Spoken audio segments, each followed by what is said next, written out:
দক্ষিণ পশ্চিম রিজিয়ন যশোরের দায়িত্বপূর্ণ এলাকায় সর্বমোট 18টি জেলায় 108টি উপজেলায় 62টি সংসদীয় আসনে 183 প্লাটুন বিজিবি মোতায়েন করা হয়েছে।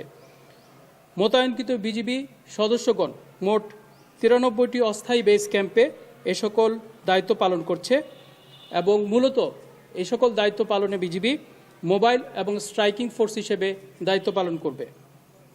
বিশেষভাবে যশোর ব্যাটালিয়ন 49 বিজিবি কর্তৃক দায়িত্বপূর্ণ এলাকায় 3টি জেলায় 16টি উপজেলায় 11টি বেস ক্যাম্প স্থাপন করেছে, যেখানে সংসদীয় আসন 11টি এবং মোট 31 প্লাটুন বিজিবি মোতায়েন করেছে।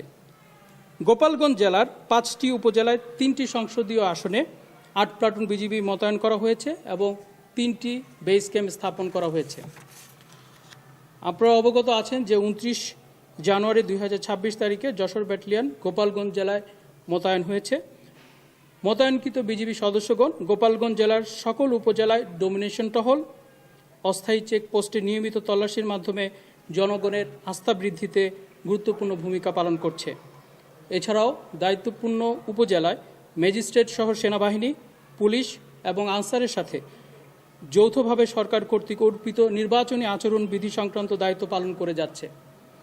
এর পাশাপাশি দায়িত্বপূর্ণ এলাকায় নিরাপত্তা ও সুষ্ঠু ভোটের পরিবেশ সৃষ্টির জন্য সেনাবাহিনী এবং পুলিশের সমন্বয়ে যৌথ রোবাস্ট টহল পরিচালনা করছে।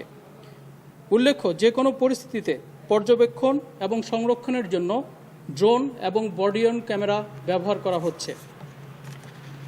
উল্লেখ্য যে দেশের 4427 কিলোমিটার সীমান্ত সম্পূর্ণ সুরক্ষা রেখে বিজিবি কর্তৃক 37,000-এরও অধিক বিজিবি সদস্য নির্বাচনকালীন দায়িত্ব পালন করছে।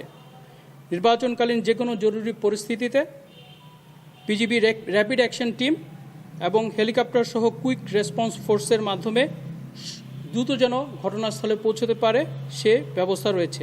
এর পাশাপাশি নিরাপত্তা ব্যবস্থাকে আরও জোরদার করতে বিশেষায়িত K9 ডগ স্কোয়াড মোতায়েন করা হয়েছে। বর্ডার গার্ড বাংলাদেশ দৃঢ়ভাবে বিশ্বাস করে সরকার, নির্বাচন কমিশন, আইন শৃঙ্খলা রক্ষাকারী বাহিনী এবং জনগণের সম্মিলিত প্রচেষ্টার মাধ্যমে আসন্ন জাতীয় সংসদ নির্বাচন শান্তিপূর্ণ, সুষ্ঠু ও উৎসবমুখর পরিবেশে অনুষ্ঠিত হবে। দেশের জনগণের আস্থা এবং বিশ্বাসকে সর্বোচ্চ গুরুত্ব দিয়ে বিজিবি সংবিধান এবং আইনের আলোকে তার দায়িত্ব পালন করবে।